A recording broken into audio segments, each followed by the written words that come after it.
Hi everyone, welcome to Home Studio Deep Dives, the show where we take a look at how to create fantastic sounding audio in and out of your own home. My name is John, I'm a recording engineer, songwriter, and producer, and today we're going to be taking a look at microphones.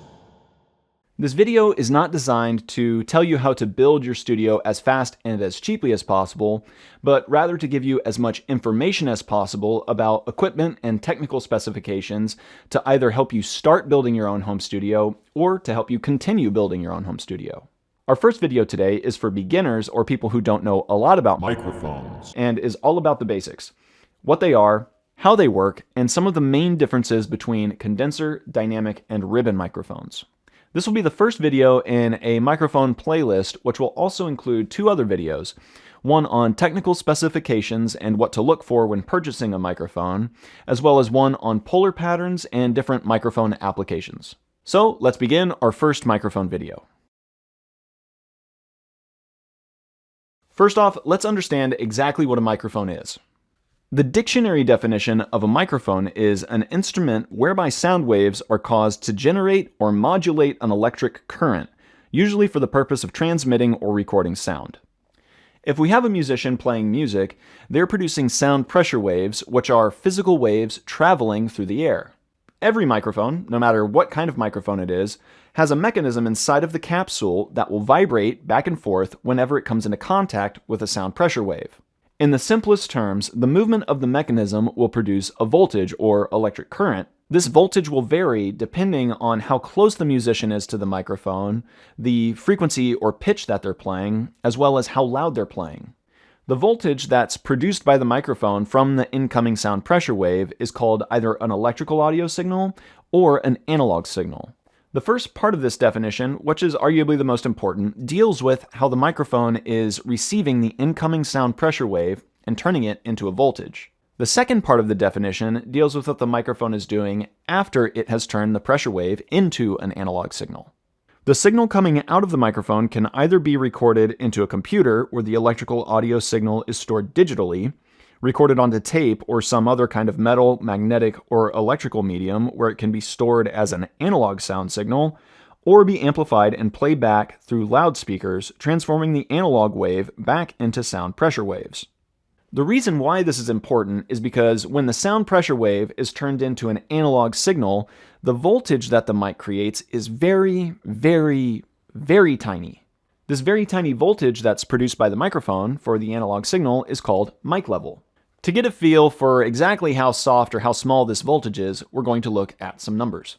The analog signal coming out of a microphone is generally around 0.001 to 0.01 volts. However, instead of using the measurement of the actual volts, we use a different measurement called dBV, or decibel volts. So for getting back to mic level, that would be around -60 to -40 dBV.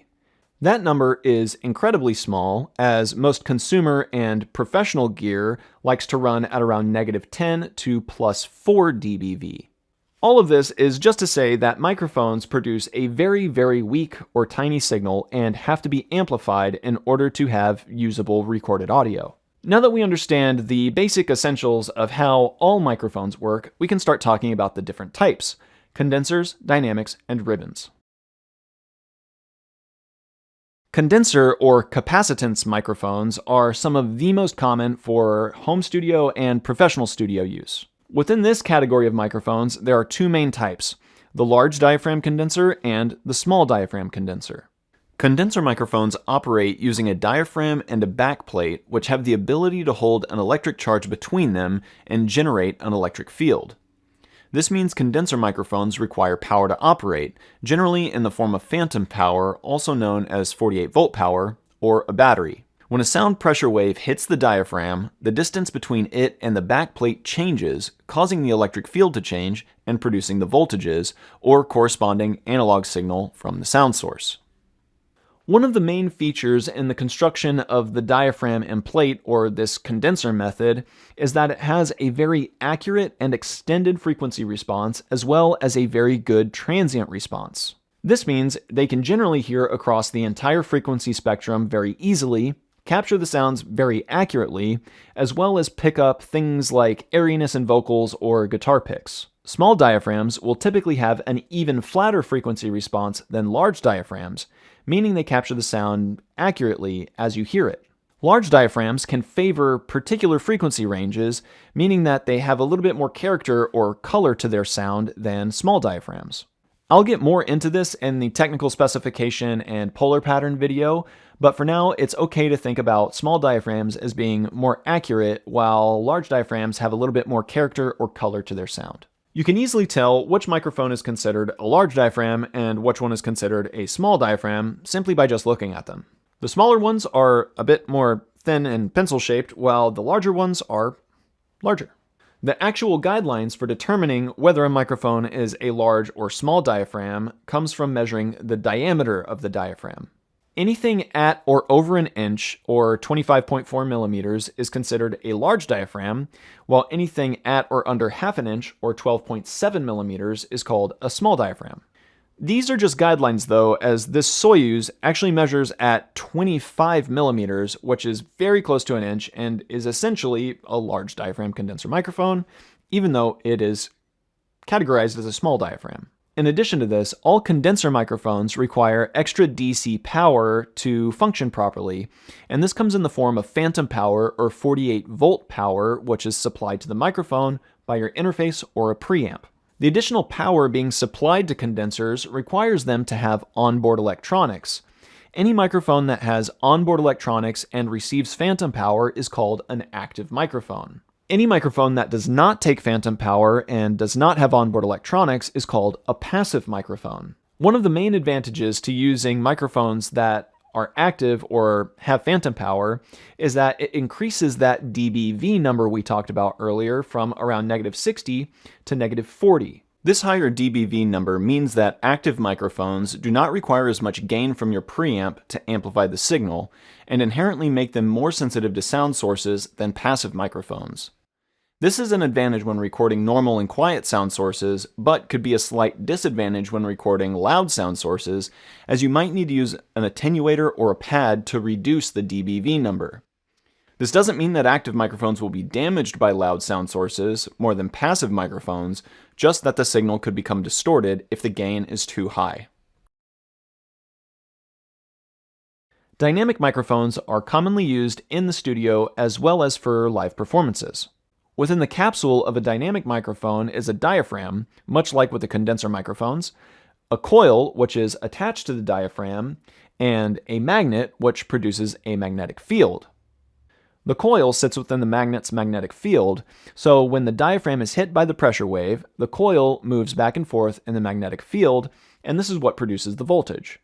The use of the moving coil sitting in the magnetic field in the construction of the microphone results in a much different sound than condenser microphones.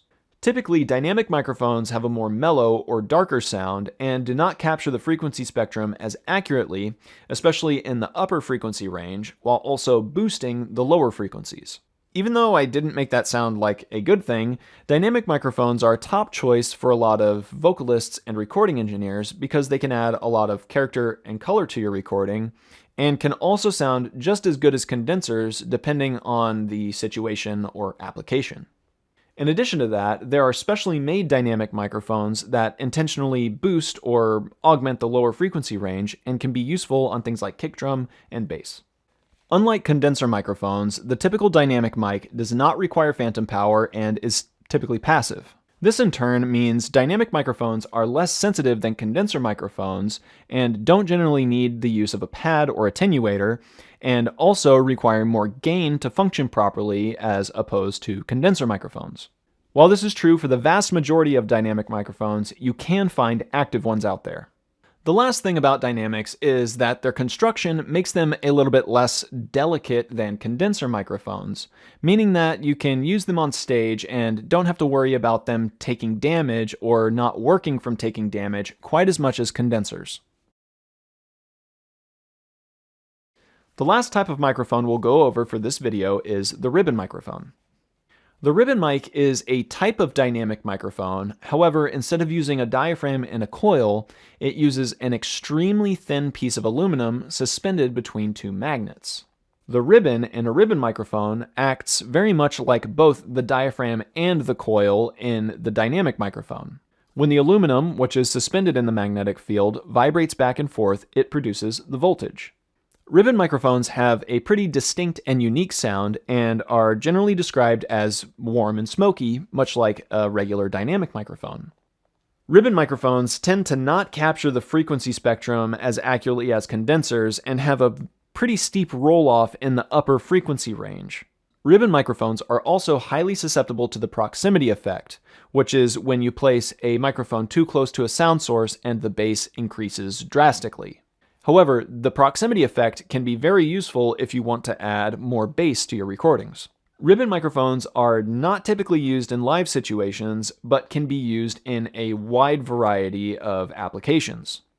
One of the reasons why ribbons aren't used in live situations is because they're very fragile microphones. Today, ribbon microphones can be pretty robust, like the Royer R10, but generally speaking, they are very delicate microphones and don't like to be tossed around, even shaken, or put in drastic temperature changes or humidity. Even if a vocalist is too close and using harsh plosives like Fs and Hs, that can also displace the ribbon element and require repair. The sensitivity of ribbon microphones can be even less than dynamic microphones and require even more gain. If you don't have a great preamp to bring the mic level or voltage up in a ribbon microphone, this can result in some pretty noisy or pretty bad audio. Since that's the case, it's generally recommended that you have a nice preamp when using a ribbon microphone. Lastly, ribbon microphones, like dynamic microphones, are passive, meaning they don't have onboard electronics and do not require phantom power. If you do accidentally have phantom power turned on while using a ribbon microphone, this can potentially destroy the ribbon element and, in a very rare situation, even blow it up. These are the absolute basic fundamentals of understanding how microphones work, but there is a lot more to it than just that. In the next video, I will go over all of the different technical specifications that you see when looking at websites like Sweetwater and Vintage King. If you like this video, please hit the like button and subscribe, and if you would like to see me talk about anything specific or in particular, leave me a comment and I will get to work on it. Thanks for watching, and I'll see you next time.